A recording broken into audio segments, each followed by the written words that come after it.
같이 말씀 나누겠습니다.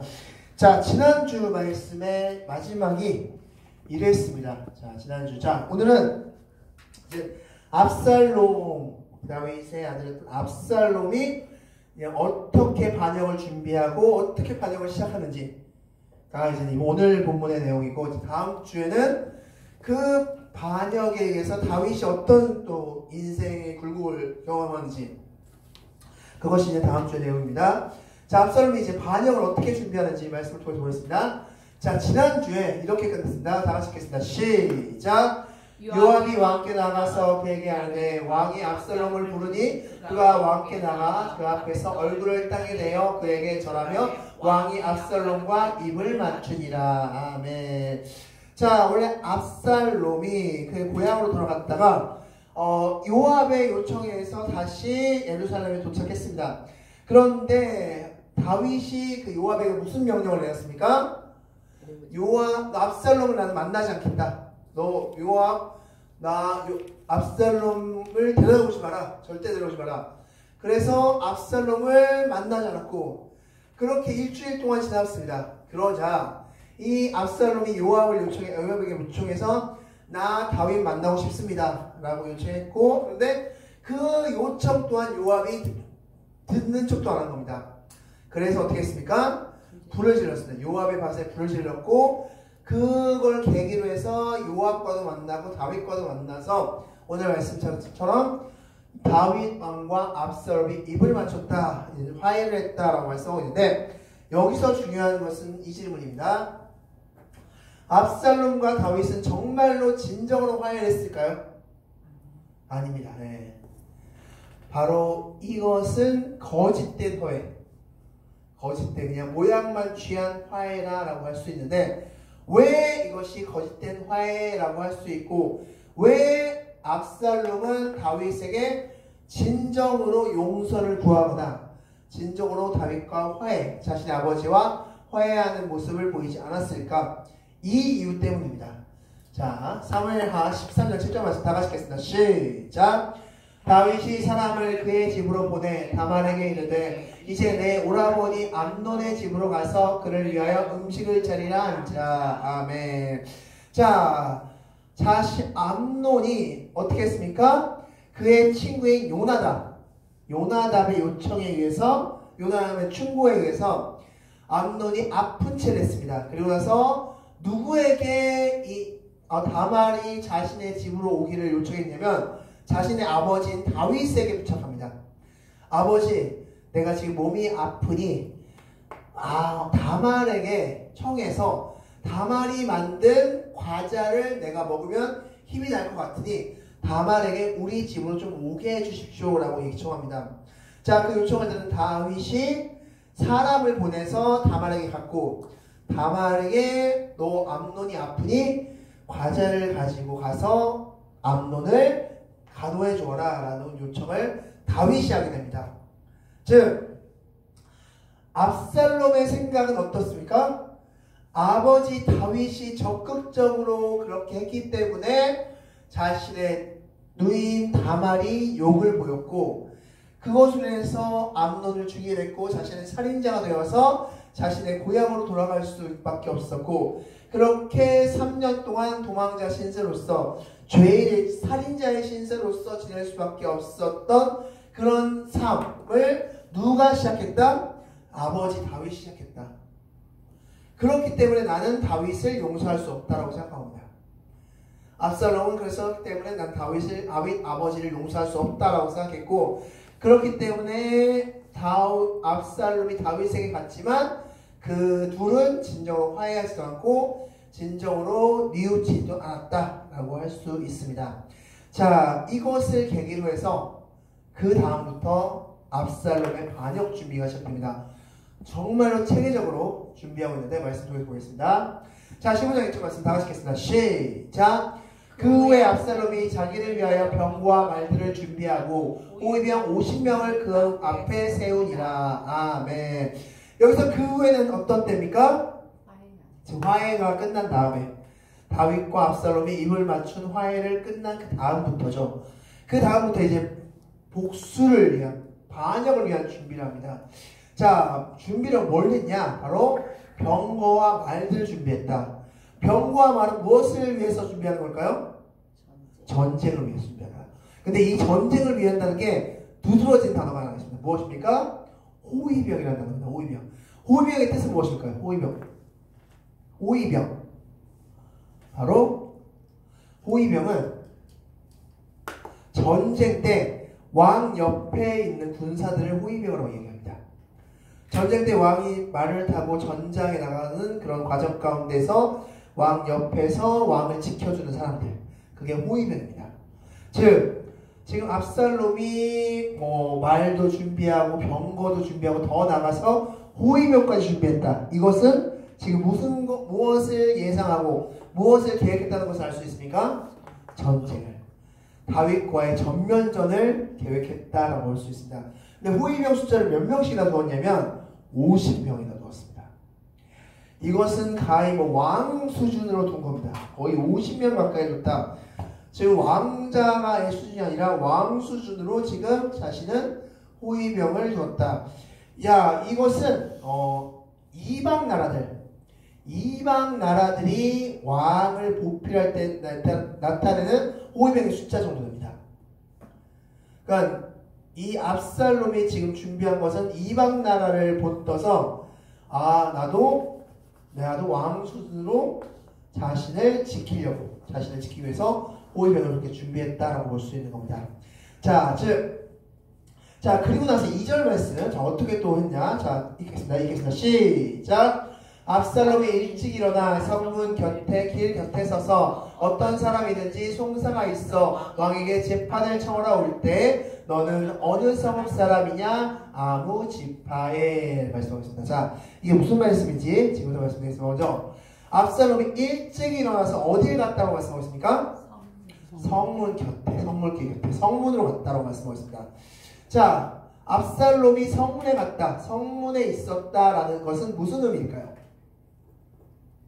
자, 말씀 통해서 보겠습니다.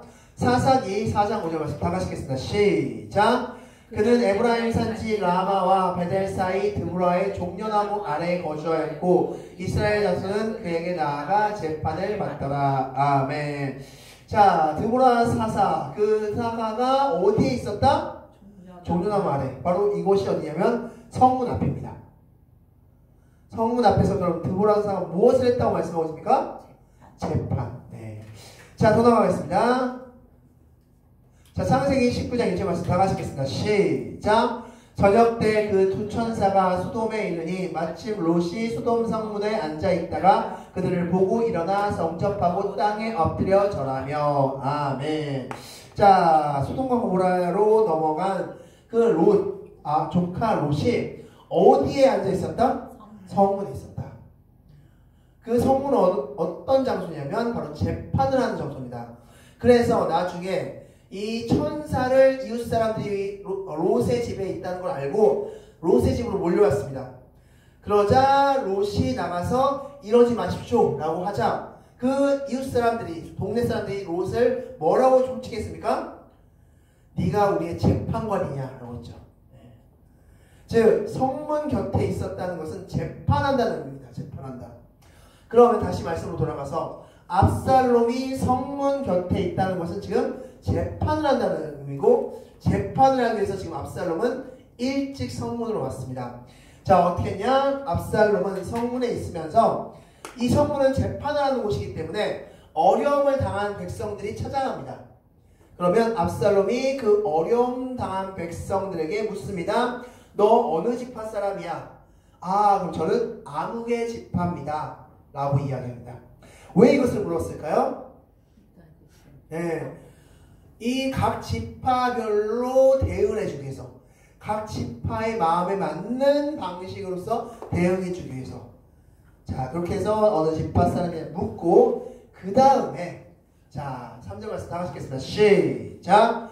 압살롬이 그에게 이르기를, 보라, 내 일이 옳고 바르다마는 내 송사를 들을 사람을 왕께서 세우지 아니하셨다 하고. 아멘. 자, 어떤 이야기를 하든지 간에 옳다, 그래 너 참 억울했겠구나, 너 참 네 말이 맞다 라고 하면서 뭐라고 얘기합니까? 근데 왕이 네 이야기를 들을 시간은 없을 것 같다. 네 이야기 안 들으려고 하는 것 같다. 아, 다윗 왕은 그런 얘기 안 들어. 그런 얘기 잘 반응 안 해줘. 왕께서 그런 얘기 거들떠도 안 본다. 야, 아이고 어떡하니. 자, 지금 누구를 흠잡고 있는 겁니까? 다윗 왕. 자신의 아버지 다윗 왕을 지금 흠내고 있는 겁니다. 다윗 왕은 그런 이야기, 너희의 그 억울함 전혀 관심 없어 라고 이야기하고 있는 겁니다. 자, 그리고 나서 4절 말씀 읽겠습니다. 시작. 또 압살롬이 이르기를 내가 이 땅에서 재판관이 되고 누구든지 송사나 재판할 일이 있어 내게로 오는 자에게 내가 정의 베풀기를 원하노라 하고. 아멘. 자, 무슨 말씀이냐? 내가 재판관 했으면 너희들한테 참 도움될 텐데, 야, 내가 재판관 했으면, 내가 참 재판관의 위치에 있었으면, 내가 재판할 위치에 있었으면 참 너희들한테 도움될 텐데 아쉽네 라고 이야기합니다. 자, 너희들 말이 항상 옳다라고 해준 다음에 내가 참 재판관이었으면 너희들한테 참 도움이 많이 됐을 텐데 아쉽네 라고 이야기합니다. 자, 그리고 나서 이제 마지막입니다. 5절 하겠습니다. 시작. 사람이 가까이 와서 그에게 절하려 하면 압살롬이 손을 펴서 그 사람을 붙들고 그에게 입을 맞추니. 아멘. 자, 자신의 이야기를 잘 동의해주고 잘 들어준 이 압살롬에게 백성들이 감사해서 절을 하려고 하면 아이고 이러지 말라라 하면서 어깨를 잡고 그에게 입 맞췄다라고 말씀하셨습니다. 자, 특별히 압살롬을 성경은 뭐라고 표현하냐면 굉장한 미남으로 표현합니다. 그리고 머리도 굉장히 찰랑찰랑하게 정말 지금의 미소년적인 표현으로서 성경은 이 압살롬을 표현합니다. 성경에서 이제 그런 외모로 평가하는 그 압살롬이 나에게 친절을 베푼다. 어떨까요? 그 사람한테 호감도 갈 것이고 그 사람한테 마음도 뺏길 것입니다. 자, 그래서 이 압살롬이 왜 이렇게까지 아침 일찍부터 성문에 나가서 이런 일을 했을까? 성경은 이렇게 말씀하고 있습니다. 6절 말씀 읽겠습니다. 시작. 이스라엘 무리 중에 왕께 재판을 청하러 오는 자들마다 압살롬의 행함이 이와 같아서 이스라엘 사람의 마음을 압살롬이 훔치니라. 아멘. 마음을 훔치기 위해서 마치 이 사람들의 이야기를 다 공감해주는 척, 너희들 마음 다 알아. 아, 근데 다윗 왕은 그렇지 않네. 아이고 내가 재판관이 되었으면 너희들한테 참 도움됐을 텐데. 그리고 마지막으로 입맞춤으로써 인사라는 그런 과정을 거치면서 사람들로 하여금 자신에게 호감을 갖게끔 하는 술수를 벌이고 있다.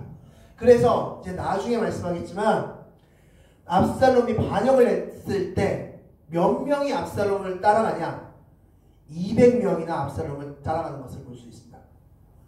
그래서 압살롬의 이 작전이 제대로 먹혀 들어갔다라고 할 수 있는 겁니다.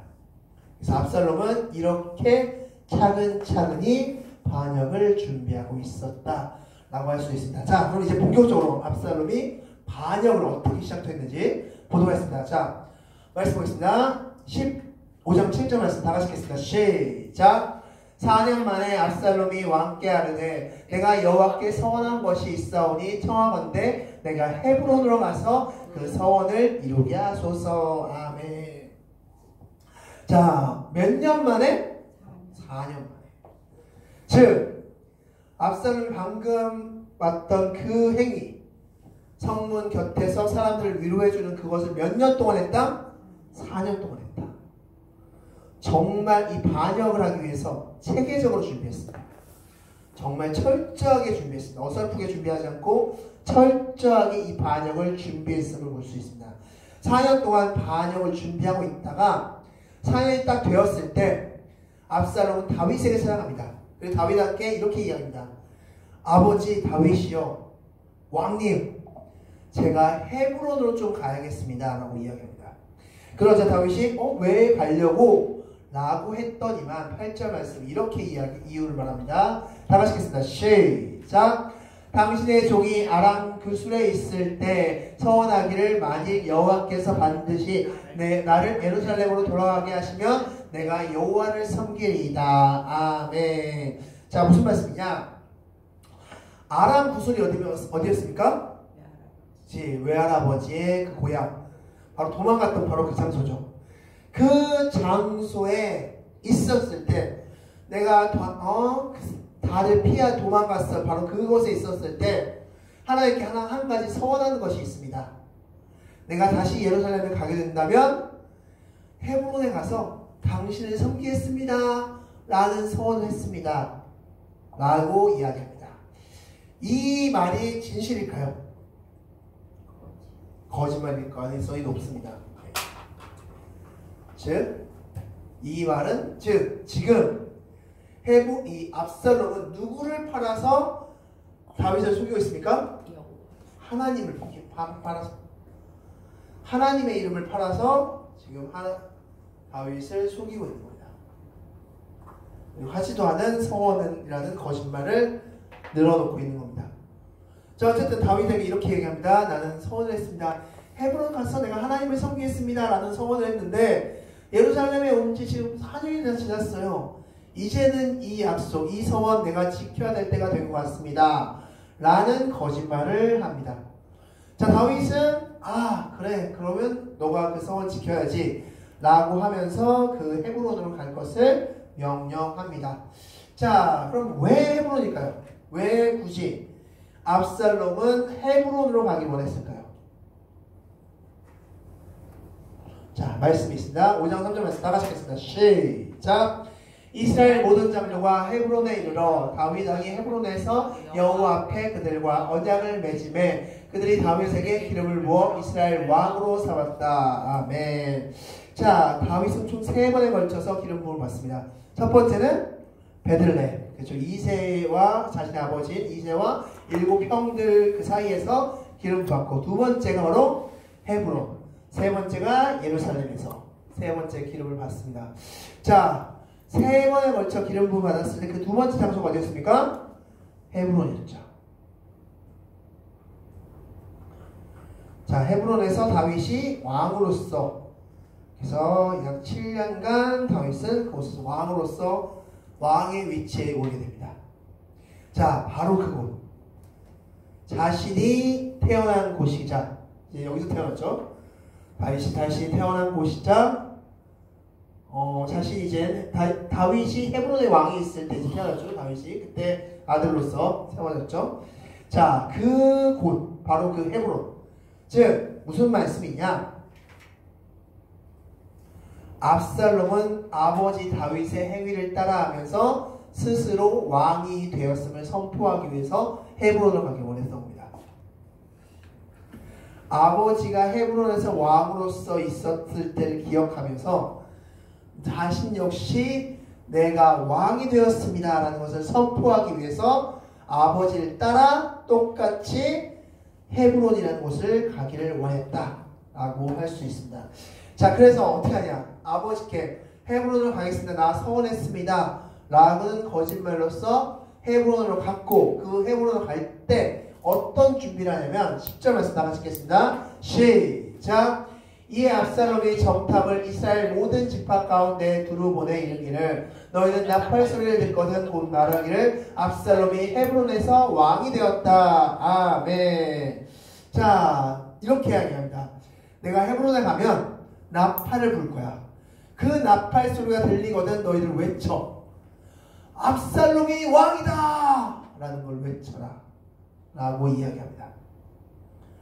실제로 압살롬이 헤브론에 도착했을 때 이렇게 크게 외쳤고, 그 소리에 200명이나 반응하면서 그 헤브론을 압살롬을 따르는 것을 말씀하고 있습니다. 그렇게 반역은 성공적으로 시작되었다. 그런데 여기서 압살롬은 더 나갑니다. 더 철저하게 준비합니다. 무엇을 준비하냐? 사람 한 명을 준비하는데, 자, 12절에서 다 하시겠습니다. 시작. 압살롬이 사람을 보내 다윗의 모사 겔롯 사람 아히도벨을 온지라 반역하는 일이 커감에 압살롬에게로 돌아오는 백성이 많아지니라. 아멘. 누구를 자신의 편으로 만드냐면 아히도벨을 만듭니다. 아히도벨을. 다윗의 모사였던 아히도벨을 자신의 편으로 만듭니다. 자, 그러면 여기서 이 아히도벨은 누구였습니까? 아히도벨, 기롯 사람 아히도벨이 누굽니까? 바로 11절 3절 말씀 나오죠? 시겠습니다. 시작. 다윗이 사람을 보내 그 여인을 알아보게 하였더니 그가 아르되 그는 엘리암의 딸이요 햇사람 우리아의 아내 밧세바가 아니니까 하니. 아멘. 여기서 밧세바의 아버지인 엘리암의 아버지가 누굽니까? 아히도벨이었죠. 네. 즉 밧세바의 할아버지, 밧세바의 친할아버지가 바로 아히도벨이었다고 할 수 있습니다. 이 아히도벨 입장에서는 엄청난 배신을 받는 거라고 할 수 있을 겁니다.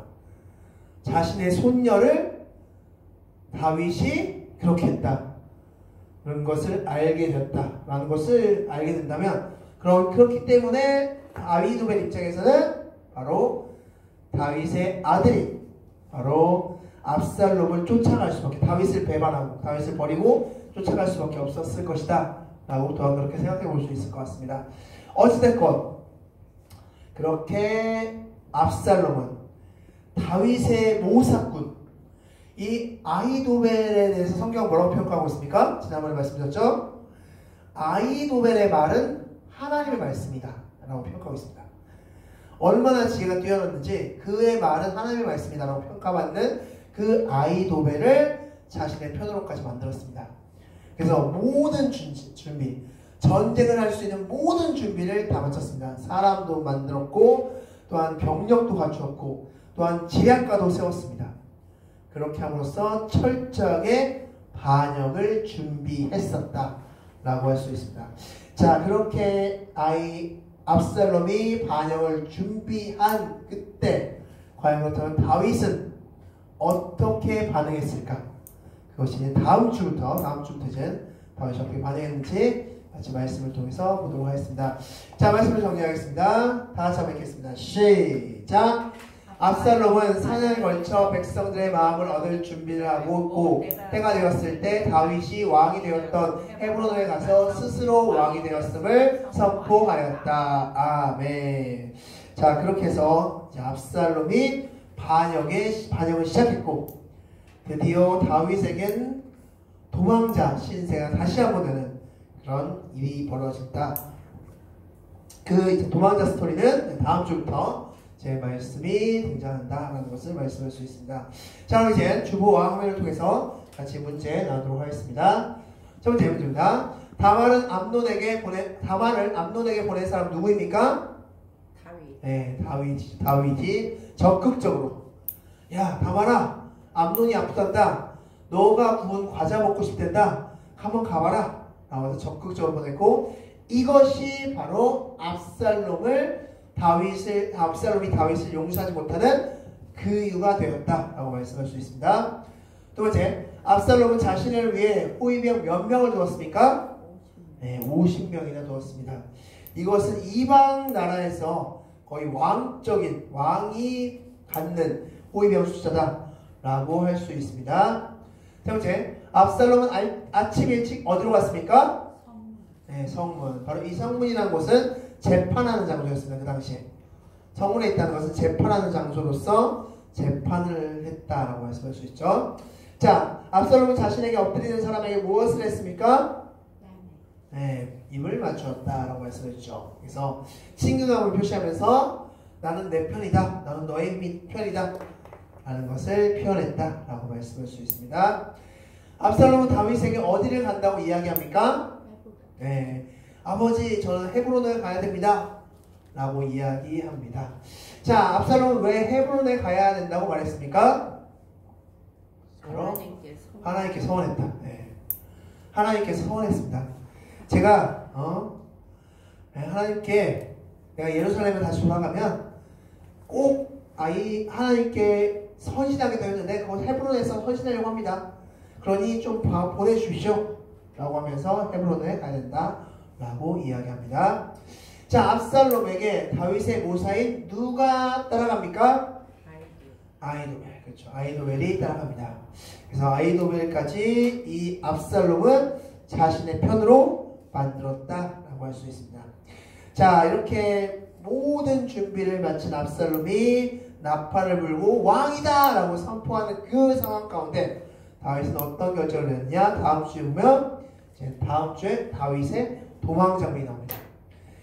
자, 앞서서 사울에 의해서 11년간 도망자 신세를 졌던 도망자 생활을 했던 다윗이 다시 한번 도망자 생활을 하게 되었다 라고 할 수 있습니다. 다음 주 이제 다윗이 어떻게 도망했고 그 과정 가운데 어떤 일이 있었는지 말씀을 통해서 보도록 하겠습니다. 자, 마지막으로 정리하고 마치겠습니다. 다 같이 읽겠습니다. 시작! 제대로 회개하지도 칭찬받지도 않은 압살롬은 4년 동안 준비한 후 헤브론에서 반역하였다. 잘못을 지적하지 않은 결과이다. 아멘. 기도